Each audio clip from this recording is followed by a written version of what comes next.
We do have a couple of our missionaries who are with us this morning, Juanita and Cirio Perez from Oaxaca. If you'd stand and let's greet them this morning. Thank you for being with us and serving as well. Additionally, Wednesday night we will be having our prayer and praise connection at 6 o'clock in C-Pod, and we'll be praying for missionaries at that time as well. So come and join us as we pray for the world and for missionaries in general. Well, we continue in our series dealing with the commands of the Lord. Today we're going to look at one dealing with keeping your word, doing what you say. And this is based on the Lord's command from the Sermon on the Mount found in Matthew 5:33 through 37. Let's read this together in respect for God's word. Let's stand. Matthew 5:33 through 37. Again, you have heard that it was said to those of old, you shall not swear falsely, but shall perform your oaths to the Lord.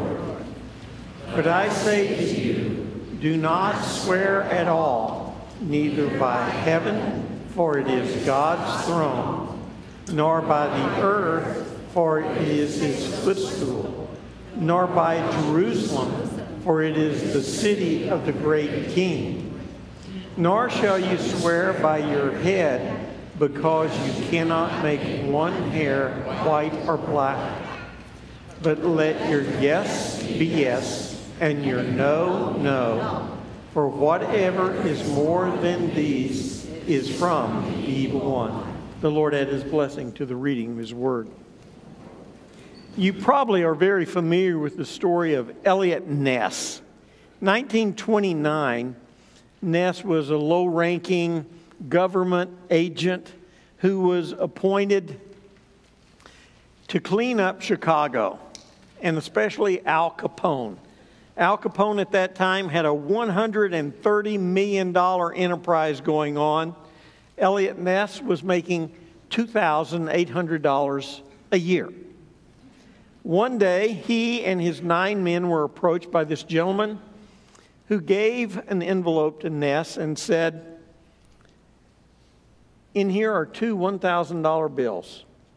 If you lay off Al Capone, every week you'll receive an envelope with 2 $1,000 bills in it. Eliot Ness called a press conference. And he said all about the attempted bribe. And he told, we will not be touched. The next day in the paper, it read, Eliot Ness and the Untouchables. They were untouchable. In what sense? They'd given their word to uphold the Constitution and the laws of this land, and they would not be touched by any form of bribery or otherwise. The question I have for us today is, where are the untouchables when it comes to using our tongue and our word? We have a problem in the United States with truth. A USA Today poll said only 50% of Americans teach honesty to their children. A Lewis Harris poll turned up the disturbing fact that 65% of all high school students regularly cheat on homework and exams. A noted physician appeared on television and made this claim: lying is an important part of social life, and children who are unable to do it are children who may have developmental problems. Intentional deceit riddles our society. 1/3 of all adults claim to lie regularly about insignificant issues. Automatic Data Processing Incorporated, they did a survey of 3.8 million resumes and discovered that 52% of job applicants had lied on their resume. Wow. There's a book entitled The Day America Told the Truth.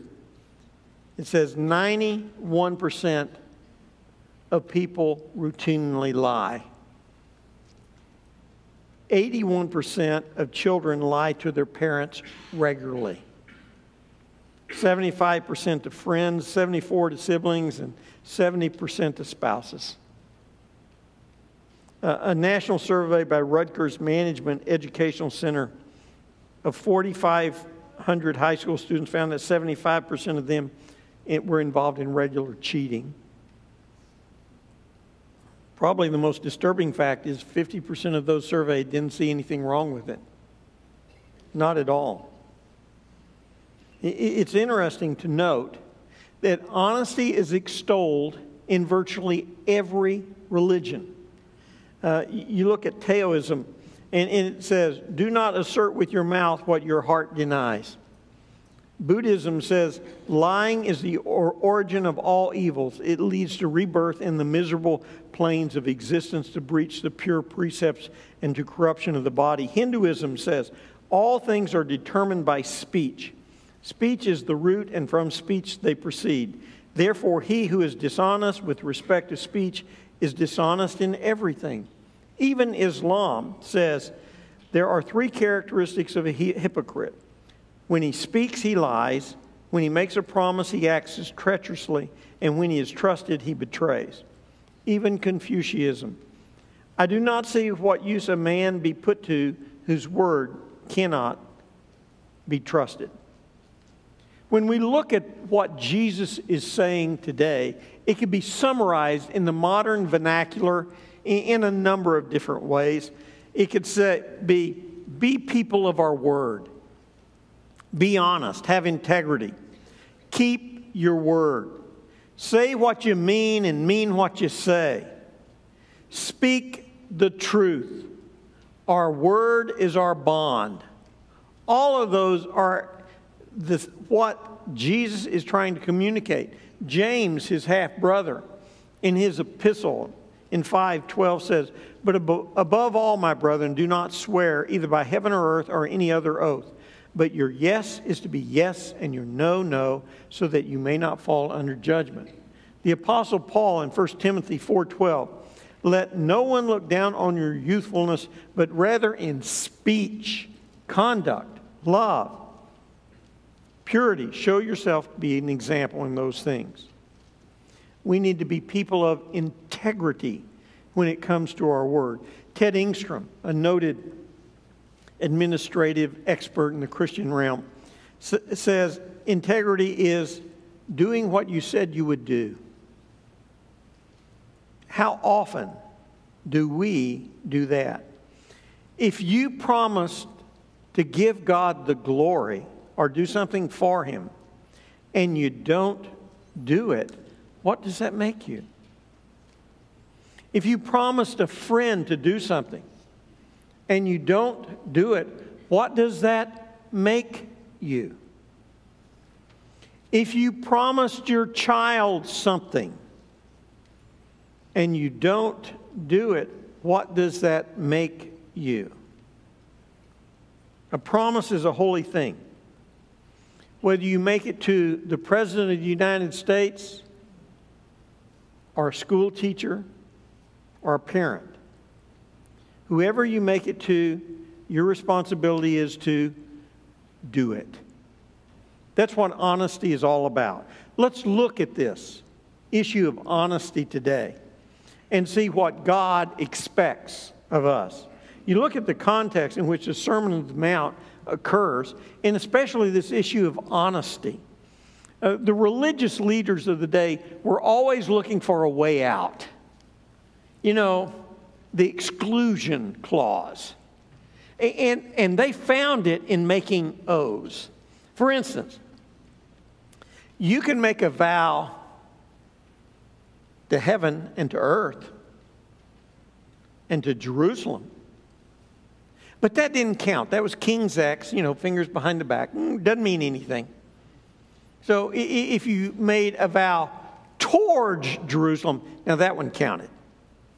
And so they played with words so that you really didn't have to keep your word at all. You just sort of, kind of mouthed it. And thus you had an exclusion. An oath was something that could be broken because it wasn't made correctly. You didn't swear it appropriately.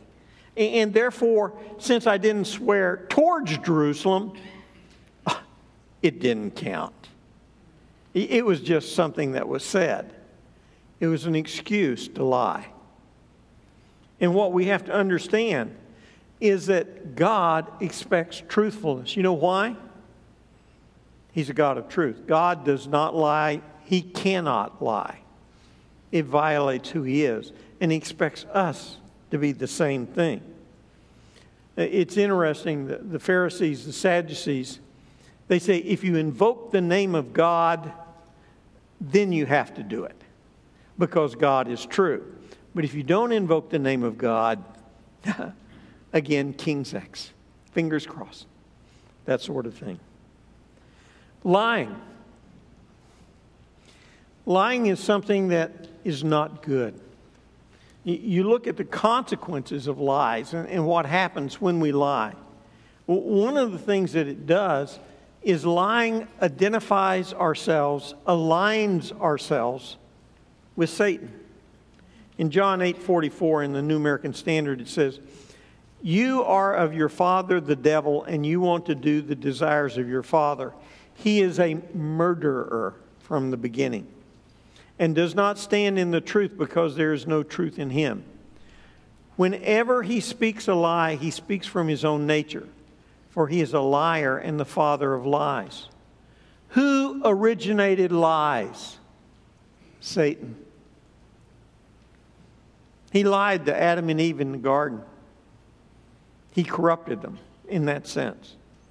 And as a sense, he's the one from whom all lying comes. You know, it's interesting to me when the Antichrist appears and comes in the future. Do you know how he rises to power and everything? Deceit. Oh, that's another word for lies. It's through lies that he will be raised up.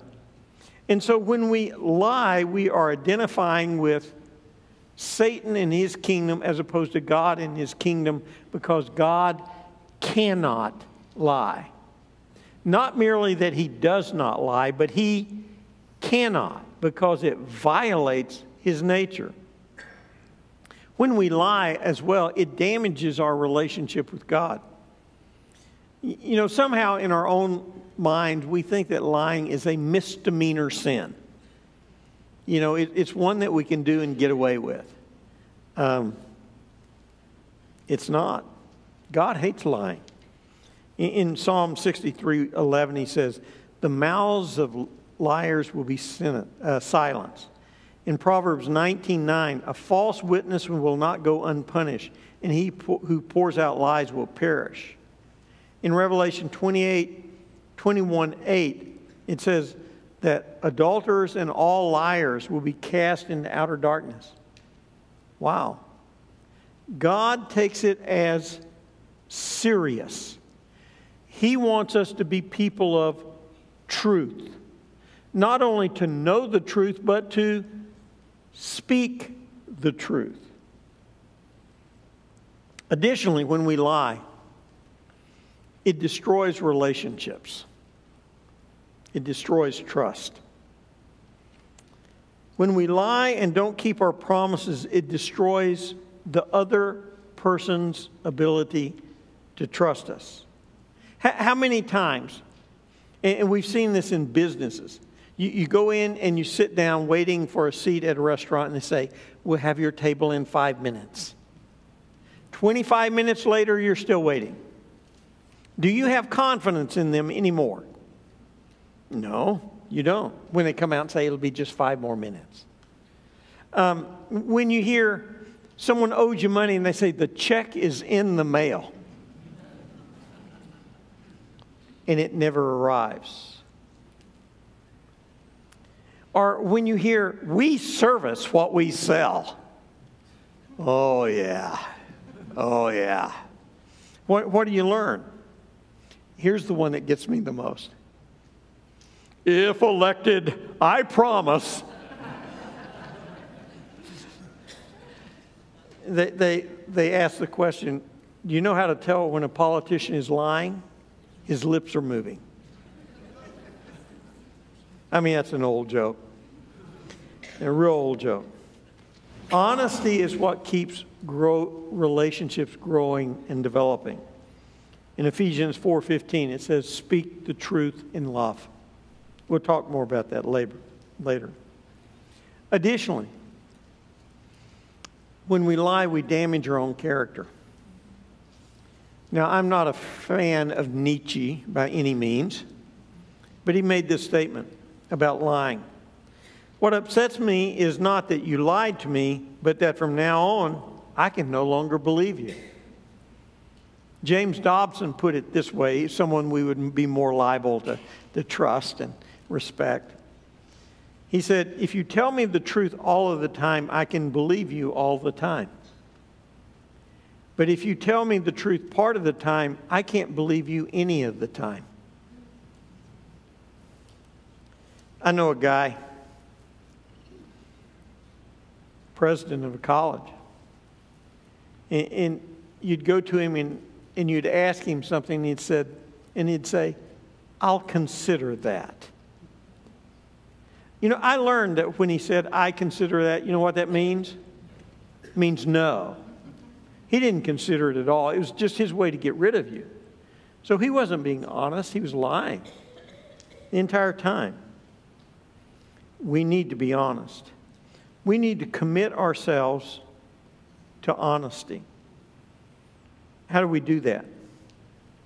The first thing that we need to do is keep our word even when it seems insignificant.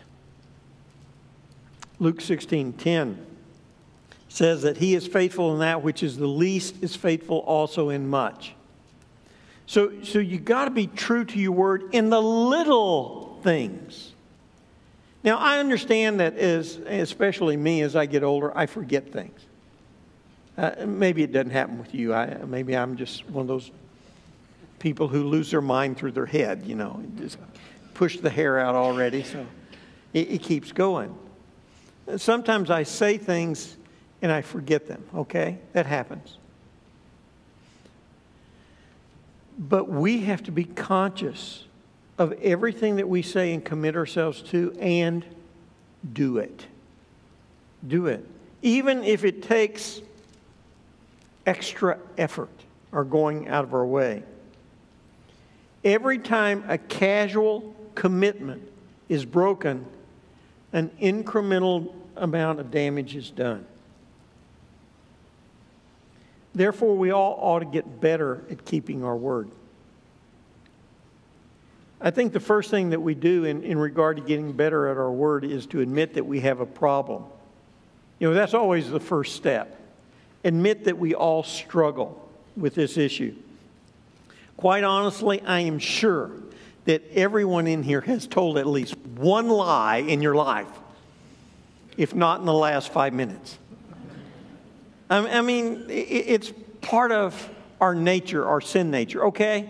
Admit that we struggle with it.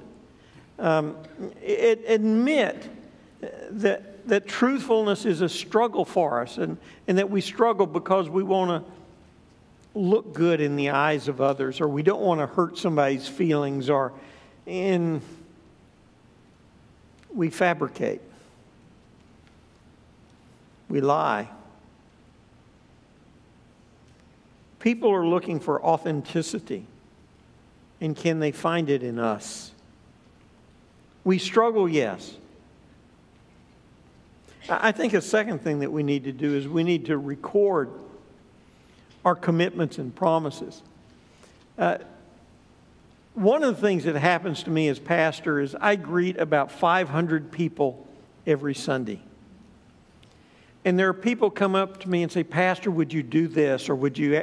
And quite honestly, I'm going to be brutally honest here, I don't remember them all. Because there's just so much information coming in that I don't remember. And so I have to say, send me an email. Why? Because I can't remember. If I have 500 people asking me to do 500 things, I'm probably going to remember one. The one my wife told me. because otherwise I get knots on my noggin, you know. And we got to put them down to remind ourselves. And every time we can't be casual about those sort of things where we say we're going to do this and we don't. You know, one of the things that we often say, someone will share a prayer request, I'll pray for you. How many times have we said, I'll pray for you, and we don't? You know what I try to practice in my own life? I do one of two things. I either reach out at that point, put my hand on their shoulder and pray for them, or mentally at that point, I immediately pray for them. And then if that's one of the 500 things during the week, I haven't lied to them. I did pray for them at least once. And I try to remember, but if you send me an email, I'll remember more, okay? Record them. Eugene Peterson, in The Message, he rewrote, this passage in his own words. He paraphrased it and expanded on it. He said something like this, and don't say anything you don't mean. That's what we have to do with our words. We have to record our commitments and promises so that we don't forget them. A third thing we need to do is examine our motives. Why are we saying the things that we are saying? Am I saying it merely to keep a relationship alive that doesn't need to be kept alive? Am I saying this just to avoid hurting feelings? Am I saying it to help the other person, or am I saying it to protect myself? We have to examine our motives. Ann Hibbard, in the work Life at Work Journal, said the test of character comes when being truthful endangers what you want. That's the test of it. Examine our motives. Okay. How's my life going to be different because of this? How is my life going to be impacted by honesty from here on out? What does it mean for me to keep my word? Here are a few applications that I've come up with. First, and this is for all parents. Parents, teach your children by your example. Be true to your word. I want to tell you this about kids. You don't have to teach them to lie. They learn early, and I don't know where except from the sin nature itself. But they need to learn from you truthfulness. This bothers me. Okay, this is one of those pet peeves of mine. When I hear a parent say, "Stop that right now or you're going to get a spanking." Stop that right now and you'll get a spanking. And they go on for 5 minutes. Never a spanking. What have they just taught the child? The word doesn't mean a thing. You do this and you'll be grounded for life. Never do that. You're setting yourself up for a lie, okay? You've already condemned yourself. If you do this, you're going to lose this privilege. And if they do it, lose the privilege. That was Marge. Way to go. I could tell her voice out, didn't I? Be honest. And when you say to your children you're going to do something, I'll play ball with you this afternoon. So many dads out here, they're watching the game and kid wants to do something. I'll do something after the game. And after the game, they didn't pay attention to the kid while he was there. And so they go off and do. What have they taught their kid? To lie? Oh, I forgot about this. I mean, things do happen. We do forget. What do you do when you unintentionally lie? Oh, I was going to do that and I forgot. You apologize. You admit it. And then, what are you teaching them? That when you're wrong, the correct way of dealing with it, admitting it, and going on from it. Parents, you have a huge job in front of you. They are going to follow your example. One of the Key ingredients in parenting is, and this is rushing 101, your kids are going to be pretty much like you regardless of what you say or do. Not always. I mean, they still have will and all that other. But if you are a liar, guess what they will probably be? A liar. If you're rebellious, guess what they will probably be? Rebellious. I mean, teach your kids the truth. Speak the truth. Be honest with them. And if you say you're going to do it even if it hurts doing it.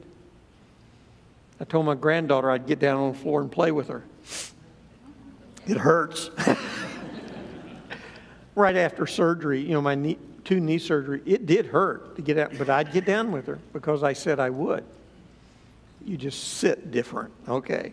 A lot better now. Knees are doing good now. Parents, teach your kids honesty. A second thing, speak the truth in love. That's Ephesians 4:15. What's love? That's 1 Corinthians 13:4 through 7. Love suffers long and is kind. Love does not envy. Love does not parade itself around, is not puffed up, does not behave rudely.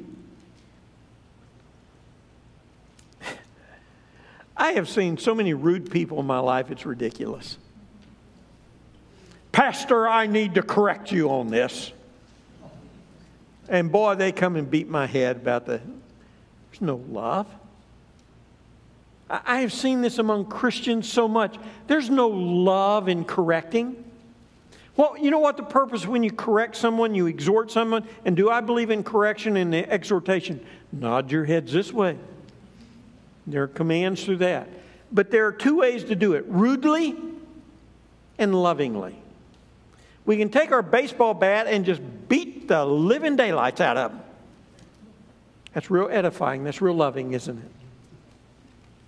Or we can come in humility of heart and say, I've noticed this because I've struggled with it in my life and I think it's something I've observed.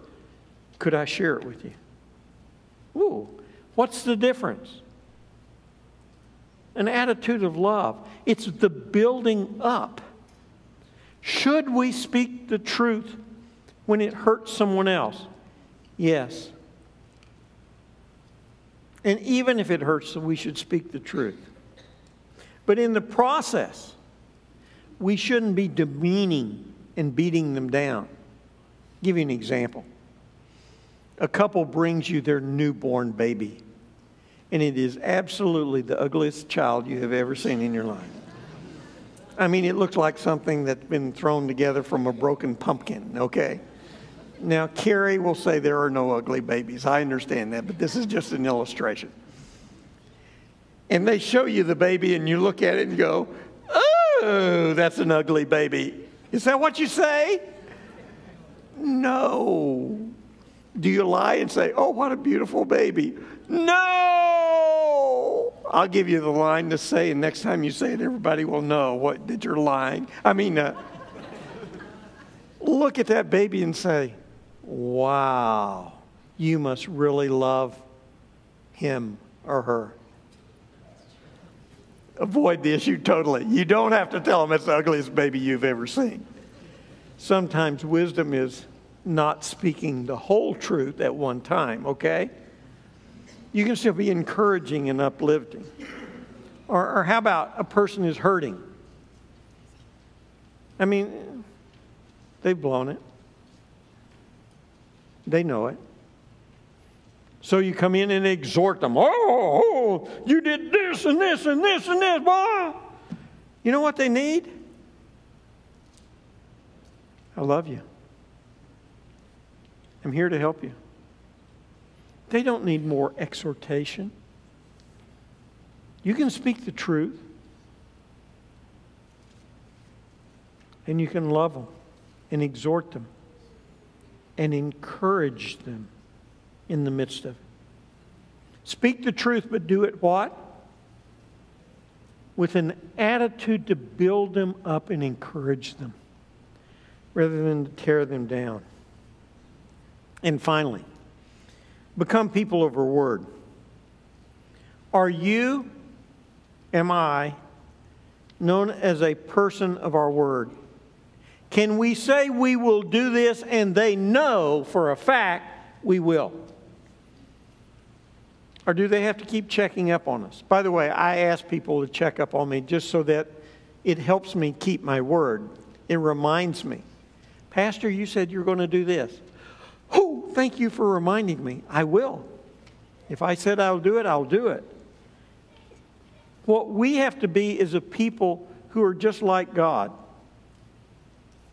He keeps His word. Let's keep ours. Now, here's an intriguing question in the light of this. Are we keeping our word with God right now?